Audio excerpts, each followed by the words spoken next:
Hello everyone, you're welcome to my channel. Today we'll be looking at critical writing. If you haven't watched Critical Thinking, it'll be worth checking it out because there are certain things that I've mentioned there. I'll probably touch on them, but not as broadly as I had done previously. Okay, let's get started. I hope that you've subscribed. If you haven't, please do share the video, let others benefit from this as well. So let's go into it. What is critical writing? If you may, please do leave in the chat box for me what you think critical writing means. Now, I've asked this question a number of times during my lectures, and oftentimes students say, well, it's about thinking about other elements of any particular argument. It's about talking about both weaknesses and strengths, or disadvantages and advantages of theories. And yes, that is a very good, most of those points were usually very valid. But today, I would say that it's about presenting effective argument, really good arguments, okay? And you need to present your reasoning, your evidence in a really clear and structured manner. Very, very important. In the last video, we talked about deductive and inductive reasoning. So if you haven't listened, please go back to it again. You don't want to use illogical reasoning. What's illogical reasoning? Well, I'll give an example. So for those of you who did watch the video, this is the answer to that question. My question was, what would you say to a student, if, for example, you saw a piece of work with this kind of conclusion. So they've gone into the hospital and they've found that 99% of patients died on their bed. And the conclusion is remove all the beds. Obviously, your guess is as good as mine. Okay, so that will be the wrong conclusion. Why? Exactly. The beds are not the reason why people die. So that's what we call illogical reasoning. All right? Fantastic. So you don't want to do that with your coursework. You want to ensure that your premises, arguments, or your points will lead you to the right kind of conclusion. Okay, so with critical writing, it's really a process that involves different writing skills, and of course your personal quality, your personal style comes to play, but really it's about looking at the different arguments of any particular phenomena. It's about deep learning, not just regurgitating something that someone else has said, but really questioning and thinking through different points to draw your own conclusion. And yes, it's not as easy as it may seem, but it takes time. And with time, you can build the skill of critical writing, and you can also build your confidence. And that's why we're here. You can. Oh, yes, you can.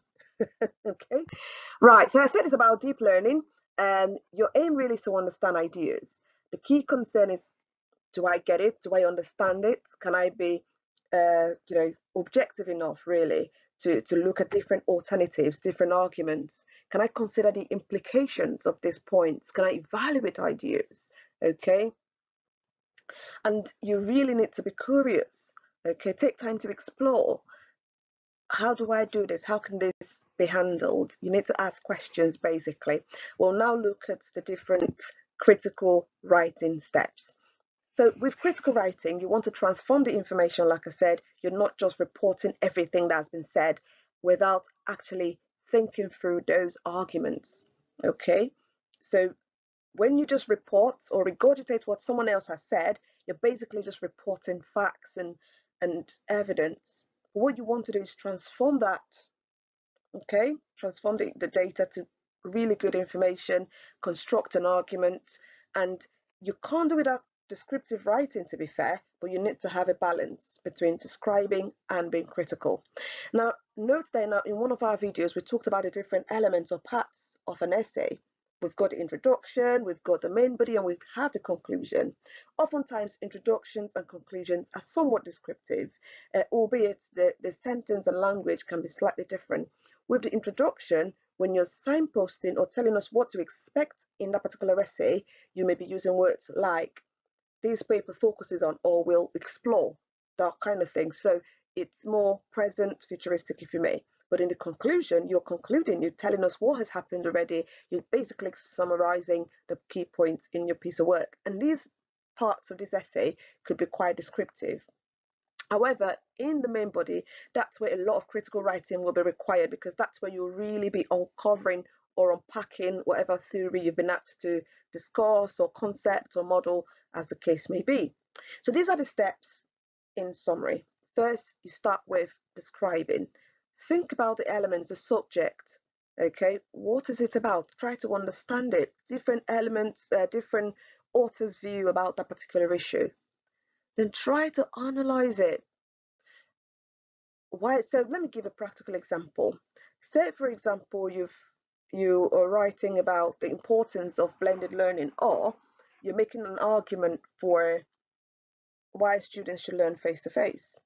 Now, you could get a piece of writing or journal article that was published, say, 10 years ago in Africa, and it says all students should learn face to face because basically maybe there weren't online facilities at that time. Okay, now you read another piece of work. It was written 2021 after the pandemic, and there is so much about blended learning or online learning. Now, remember, you're an academic, yeah? You don't necessarily have to be subjective, or maybe you personally prefer face-to-face or you prefer online. That's fine. You will have the opportunity to recommend certain points in the end, perhaps depending on the module. But for your main body, what you want to do is to focus on the arguments. All right, it's not about your feelings. Remember when we talked about deductive and inductive reasoning, how we feel is secondary. We need to be objective and focus on the facts and evidence. Okay, fantastic. So you write, Smith 2010 conducted a study and found that 100% of African students prefer face-to-face learning, and that was in 2010. And then Kolk confirms that 50% of students hate online learning or prefer online learning, whatever the case may be. Now you want to why is it different? Remember the gap in a whole century, sorry, a whole decade, and then think about as well the location, the context. Okay, so for example, in 2021, we've just gone through the pandemic. What role does that play? So you really need to dig further, examine the evidence, examine and talk about them. Then you need to interpret them. So when you're interpreting, think of the implications, what does this mean? What does this imply? Okay, and finally, you need to evaluate. When you're evaluating, you're making a judgment of. Okay, so and your evaluation will help you with your recommendations as well. When you evaluate a point or a particular model, or for example, this issue of blended learning or online learning and face-to-face learning, you get to see, well, actually, these could be some form of limitation in the study. These are very great points that one should be aware of. Maybe there are elements that have not been considered. Okay, so you're making a judgment of that evidence, and that could also help you to really come to a great conclusion. So when you engage in critical writing, critical thinking, there are certain questions you need to ask yourself. Why? Who says this? Why was it said? How does this work? How often does this happen? How much of it is it? Is this true? Why? Why not? Okay, so you're basically looking beneath the surface. You're challenging your own thinking. Remember, we all have our personal biases, don't we? So you're really challenging your own thinking and also ensuring that you can back up your argument. Of course, you can't do without in-text citation. No, never try that. You need to have in-text citation. Okay, you need to push the ideas forward, and you need to ensure that you've got a good flow of information or idea from start to finish.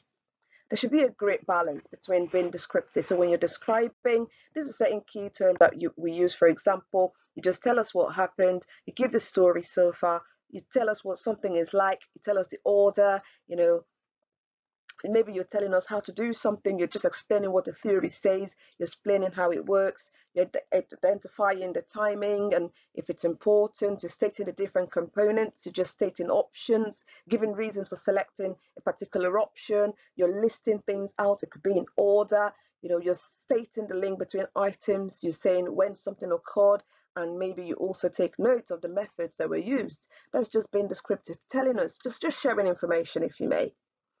With critical writing, though, you begin to identify the significance of something. You evaluate it as well. So you talk about the strengths or advantages or benefits and the weaknesses, limitations, criticisms. Yeah. So you could also weigh one information against another and make reasoned judgments. You can argue for a case according to the evidence. You could pick on a particular point and say, well, this is really good because of, and you give really good reasoning or support.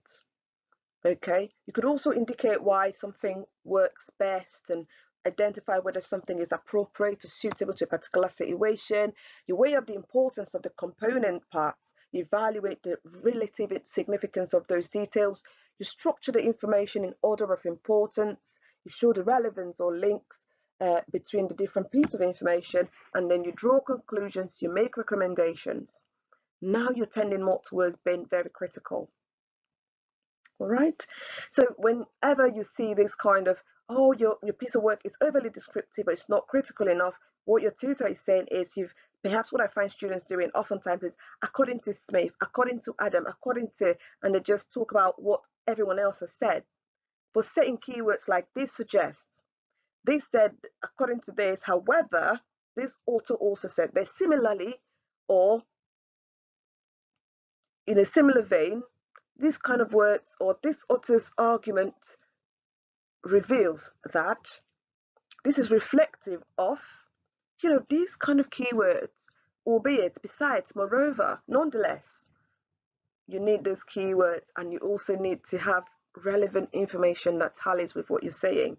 So if you say however, or on a different note, and you're saying something similar to the previous argument, then you've used the wrong connecting phrase or word. So you need to be mindful of that actually. Okay.